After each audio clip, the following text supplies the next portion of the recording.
It's payday.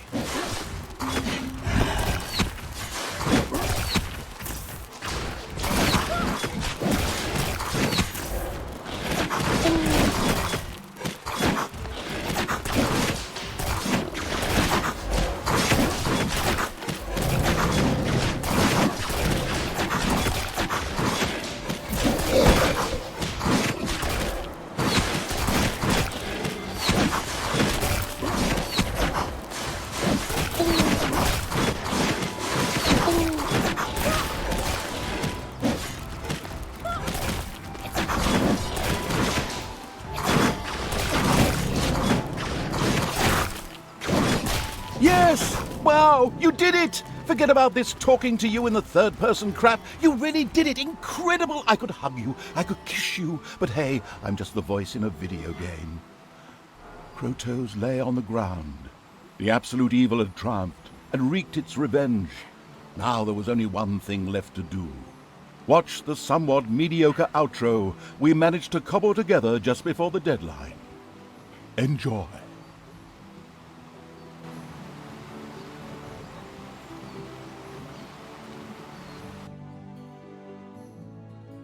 With a hoarse "Oh!" Crotos fell to the ground. The Horde had triumphed, and the end of the Alliance had been sealed. Everything was exactly as the ultimate evil had always dreamed. Well, not exactly. Out there lurked another part of itself, the chaotic evil with its flaming legion of demons. It would hardly give in without a fight. But the greatest danger, which neither yet suspected, arose in the north, on the other side of the wall.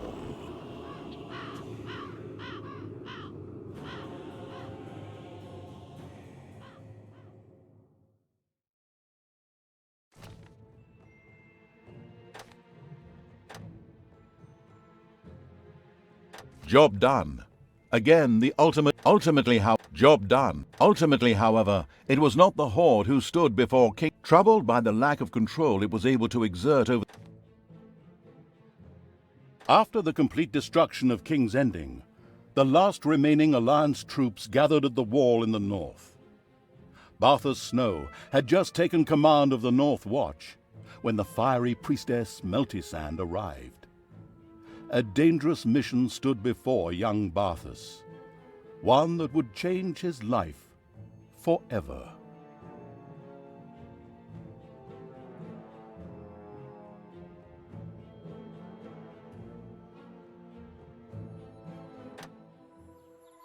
Once upon a time there was a kingdom full of flowers and rainbows that had been overrun by evil. Crotos and the rest of his ridiculous troops fell victim to the abominable evil, and the pitiful remnants of the Alliance fled in panic before the Horde and the demons. The capital of King's Ending had fallen, and was now, more or less, an outhouse for evil's fiends. But a hero emerged from the chaos to courageously confront the evil. Meltisand, the Red Priestess, who used her pyromaniacal tendencies for the benefit of the last do-gooders.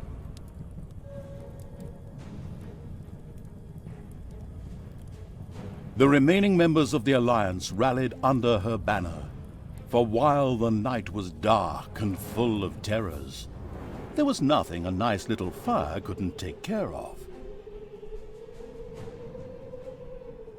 The last few do-gooders found refuge in the north beyond the Plaguelands, on the wall of ice that had for eons separated the Alliance from the wild and snowy countries.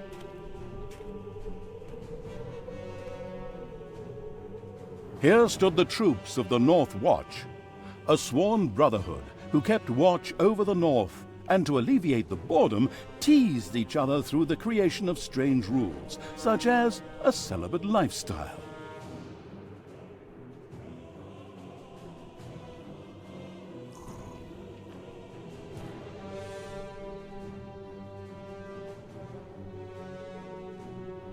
This story is about the leader of the North Watch, a young hero by the name of Barthas Snow.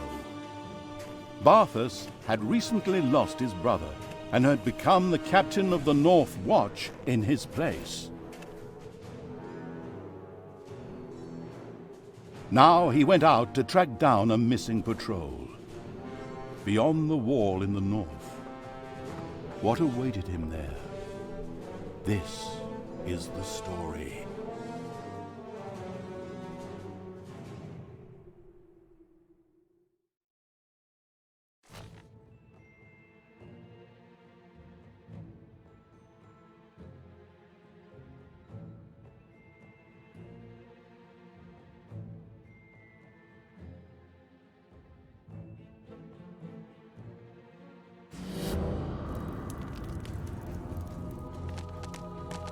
Not cold, Lady Meltisand.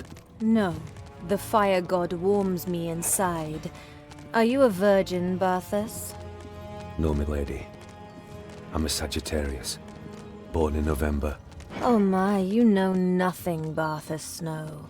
I know that we better strengthen this wall. Winter is coming. For once in your life, you're right, boy. Winter is coming, that much is certain. Winter is coming? Winter is coming? Have these two jokers taken a look around here lately? There's snow everywhere. And there has been for as long as anyone here can remember. How much more winter can you get? Oh yes, sorry. We wanted to tell a story here, didn't we? Barthas Snow and the fiery priestess Meltisand had gathered the few remaining Alliance troops at the base of the wall in the north of the Empire.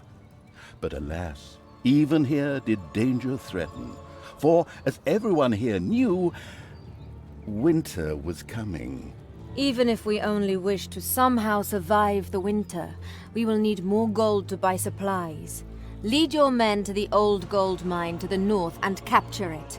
And since you're going that far north anyway, try to find your Uncle Banjo as well. He's been on the road far too long. Certainly, milady. And so Barthas Snow dutifully strode north. He had not an inkling of the horrors that awaited him there.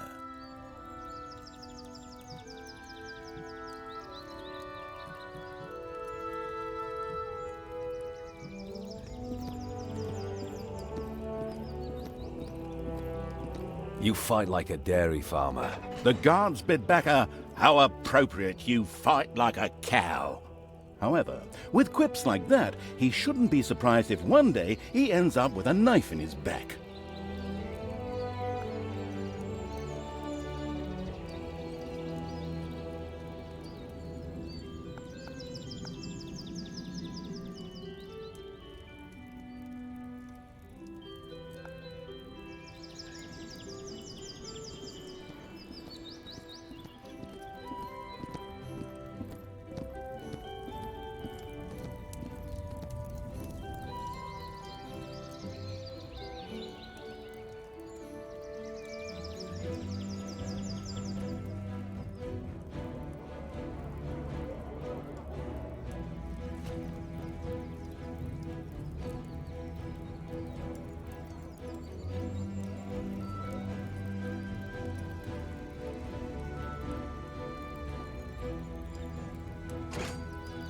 The Shady Tower.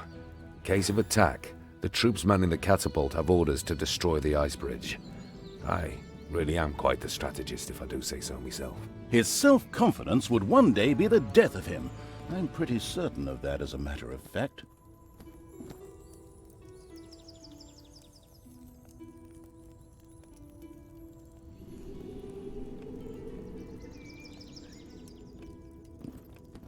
Head held high and chest swollen with pride, Barthas walked the wall.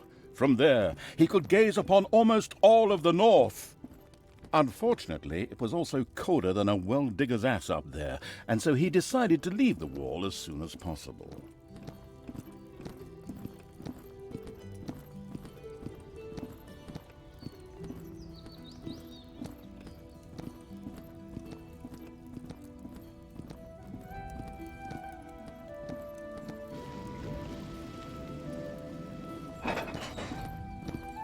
News of Barthas's arrival had spread amongst the guards.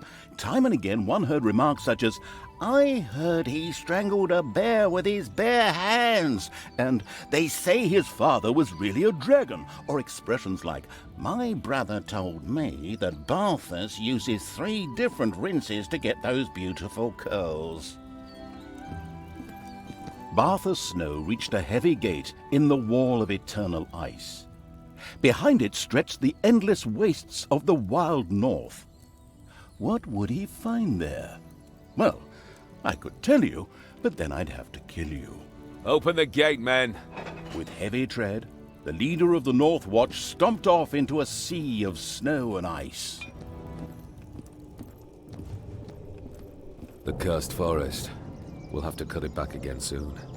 The North Watch ensures that the forest never grows closer than half a mile to the wall. Otherwise, you always end up with those ugly green spots on the brickwork. Oh, and enemies could also sneak up under cover of the trees.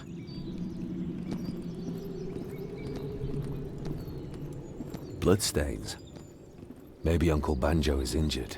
The cold never bothered me anyway.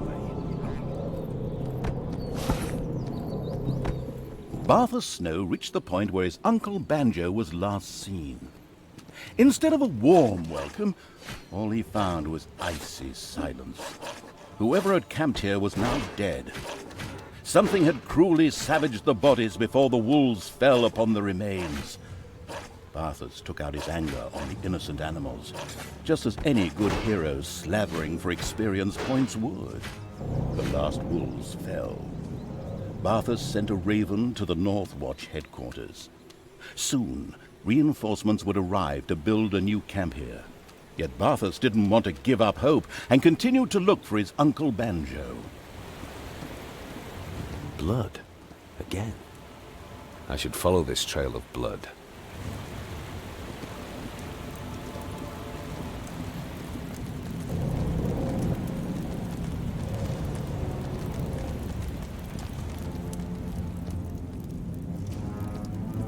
Barthas arrived at the gold mine. According to legend, a Dutchman once got lost here.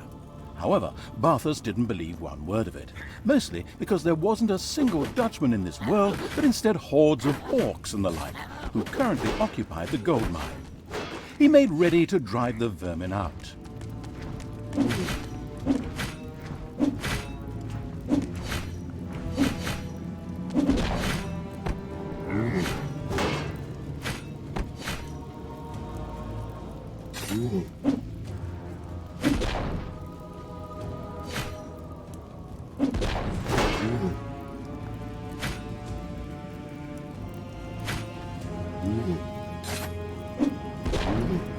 A badly battered and dying Barthas stumbled and fell to the ground. With his dying breath he stammered, "For the watch!" Then his eyes fell shut, and he was dead. His mission had failed. Ha! Fooled you. Of course he doesn't die that easily. This is still the first mission, so I'll give you a second chance. But don't mess it up, okay? There is no third chance. The gold mine was freed from the Horde's yoke. Now, the North Watch would have the necessary income to buy enough supplies for the winter. North of the gold mine, the cursed forest suddenly pulled back to reveal a path. What kind of witchcraft was at work here? Barthas! Barthas! Look for me. Beyond the trees, north. Find your destiny. Him again? Where does that wizard always come from? From the moon? And of course, Barthas followed his enticing voice. Typical. This trail of blood just goes on and on and on. Just how much blood can one man lose anyway? Barthas reached a large area wreathed in fist-sized snowflakes. Suddenly, the dire straits rushed at him, playing soothing rock music. Oh, right, wait a minute. They rode dire wolves. That's probably somewhat less enjoyable.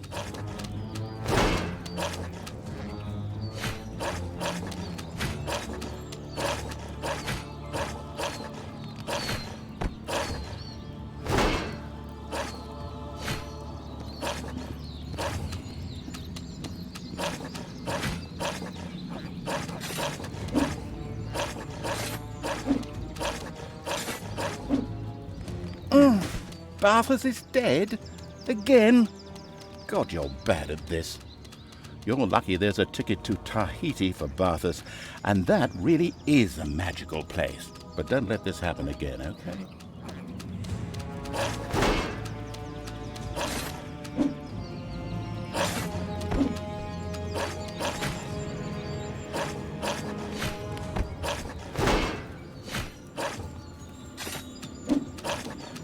This dire wolf really put Barthas in some dire straits. If only he'd brought his six-blade knife on this walk of life. At times like this, he missed his brothers in arms. Yet he still hadn't found his uncle and his banjo. I think I'm starting to mix things up here. Follow the path.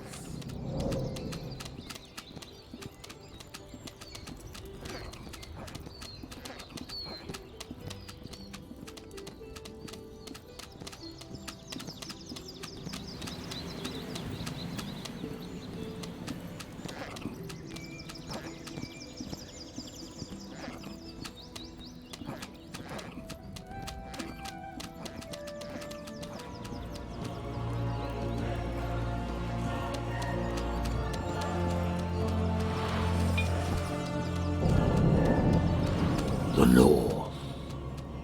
Come to the north.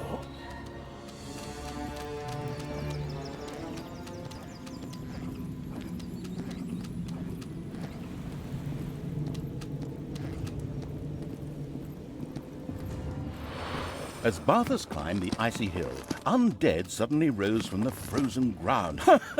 We weren't expecting that, were you? Yep, yeah, I actually was. Fine. Seeing as how you're so well prepared, let's see you kill these undead, who, in fact, are already dead. Ha!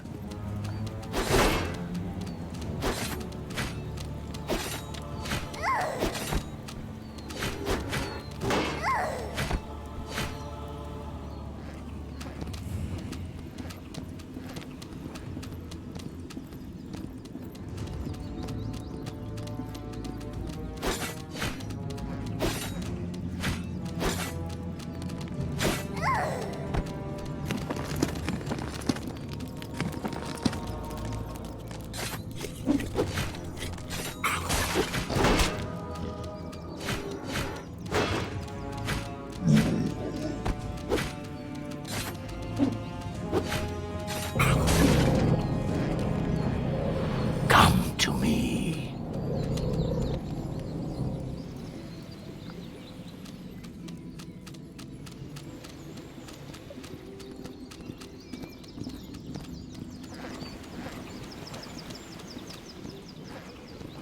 Barthas had reached the end of his journey in the icy north. Before him lay naught but frozen mountains and hills. Would he ever find his banjo? Wait a minute, what's all this about again? At last you arrive, chosen one. Enter and behold thy fate. No sooner had our friend with the ragged dress style spoken these momentous words than the ground opened up to reveal a path to an ancient dungeon to which Barthas felt magically drawn.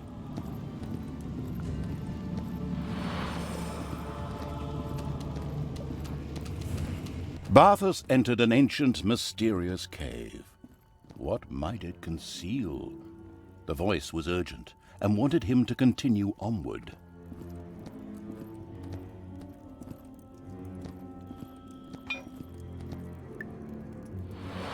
Follow me.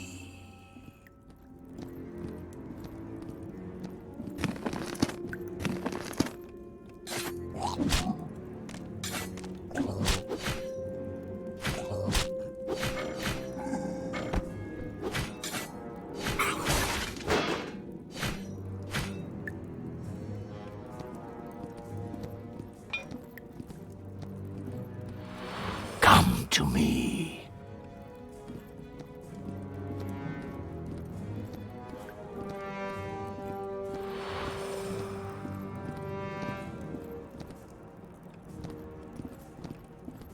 As Barthas touched the crystal, pure energy coursed through him, and an ancient power awoke. Yet in that second, all life drained from the leader of the North Watch. Barthas had awakened something in his quest, the corrupting evil. It gathered its mindless undead army together for a march to the south. The only thing in its way were the North Watch and the Wall of Ice.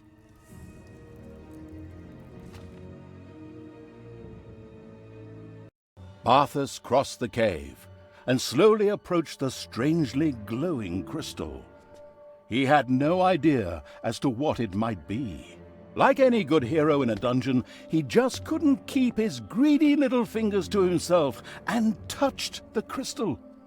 As he did, a brilliant light filled the room. When the light faded again, Barthas lay badly wounded on the ground. With his last breath, he stammered, "For the watch," and gave up his life. However, his actions had set something free. Like many other heroes before him, he had inadvertently released another great evil into the world. The corrupting evil. It had long rested, unaware that two of its siblings were already awake and fighting for supremacy. Its servants awoke with it, the undead. Now they rose from their graves. Skeletons, zombies, ghouls, frights, Nosferatu, all following their vile master's plans.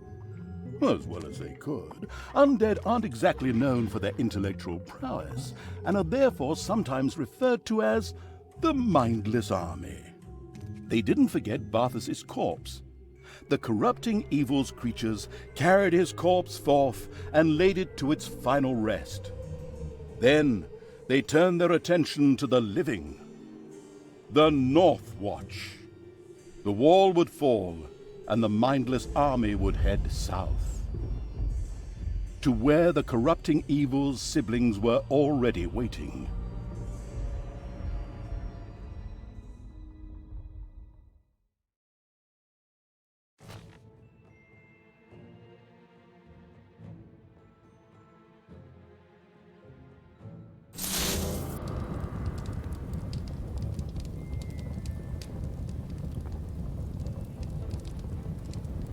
And so the ultimate evil awoke.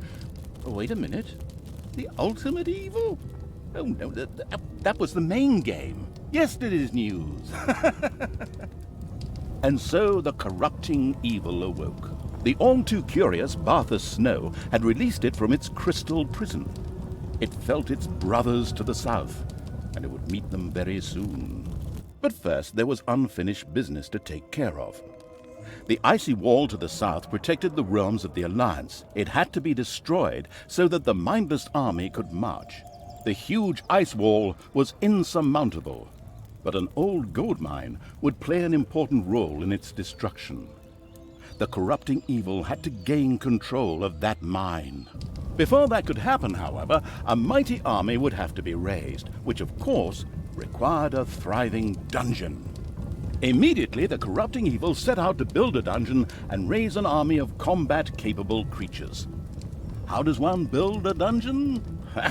The corrupting evil already knew that, of course. It had no need of extravagant tutorials, but immediately went into action.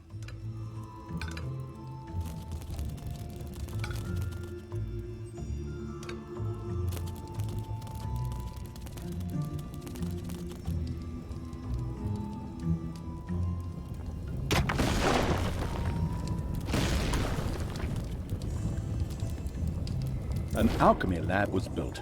Here, the crying to itself evil skeletons would in future brew up nice new gizmos such as traps and the like for the dungeon. Would they discover the Philosopher's Stone in the process? Well, unlikely, very unlikely.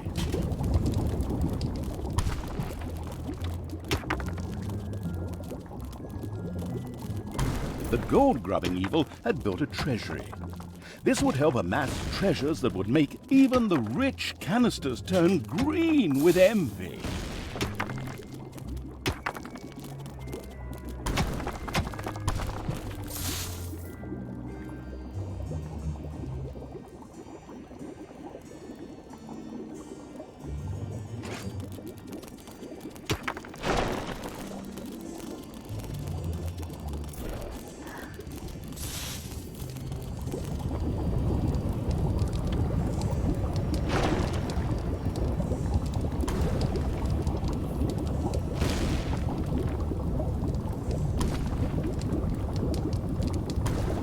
bloodsucker had risen.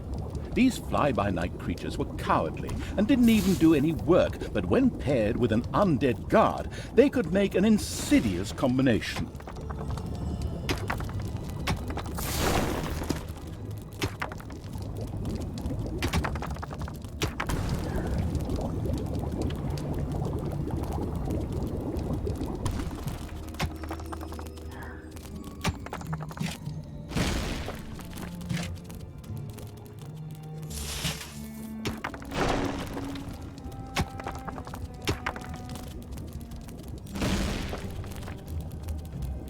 It didn't take long before the corrupting evil had erected a final resting place. A wise decision, for his undead were already craving a place where they could rest their weary bones.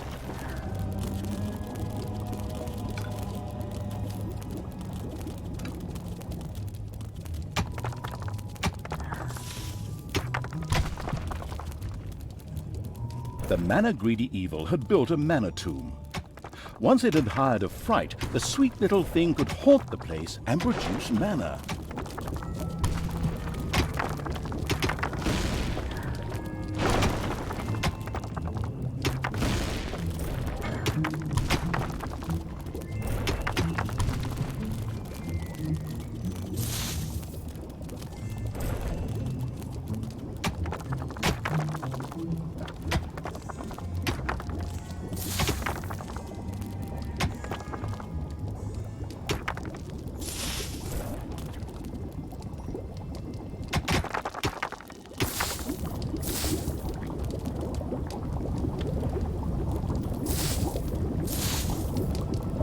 A fright had risen. The cutesy impression was misleading, for this traumatized spirit was a psychopathic creature who listened to and followed the deadly and bloodthirsty promptings of its teddy bear. The vile evil found these endearing qualities indeed. In addition, it also haunted the mana tombs, where it either produced mana or researched new spells.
It's payday.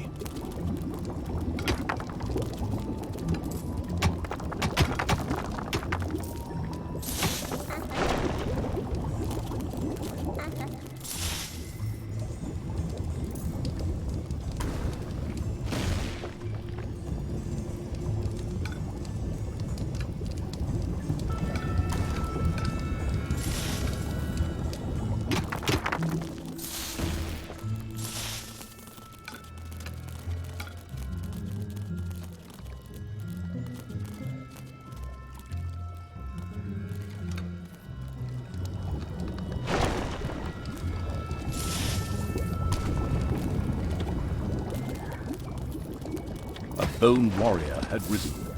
These bony cronies were armed with rusty swords and would prove most useful to the vile evil in the alchemy lab.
The corrupting evil had now learned the Army of the Dead spell, with which it was able to gather its mindless army at a given location. Useful.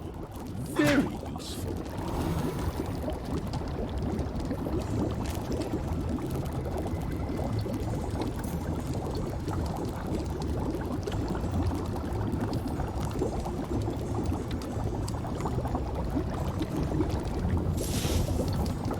The crazily laughing evil hastily erected a laboratory.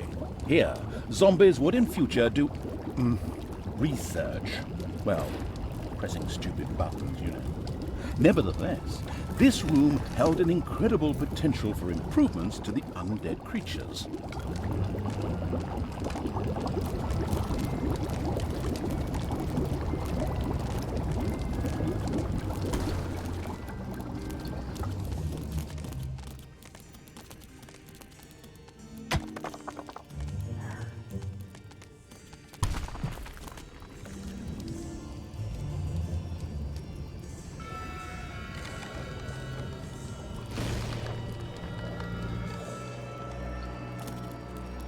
Payday!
Forward-looking evil built a cemetery.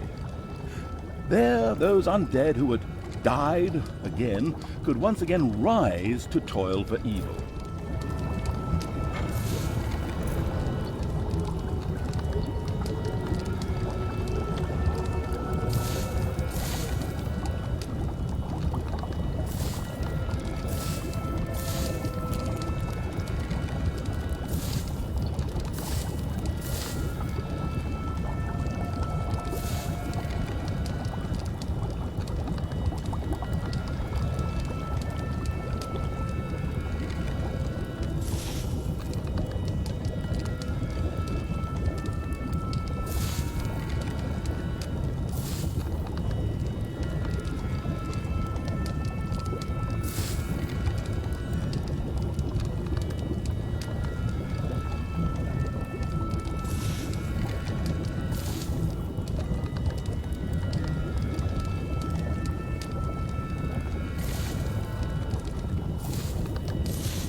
Payday.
A new spell had become available. Retreat allowed the cowardly evil to order all of its creatures within the area of effect to immediately retreat to the throne room. The self-protective evil had erected a death watch. Here, undead creatures would wait for any unwelcome intruders.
Payday.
There are countless spiders pouring out of a room that was accidentally unearthed.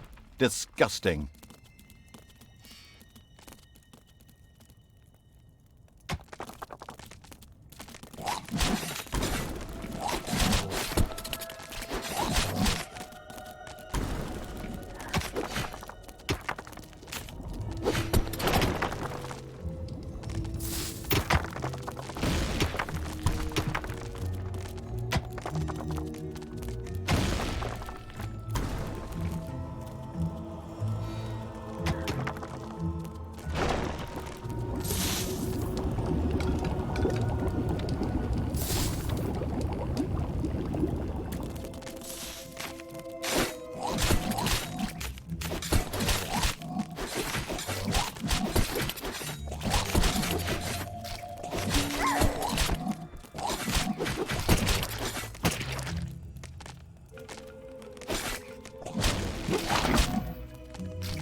Payday.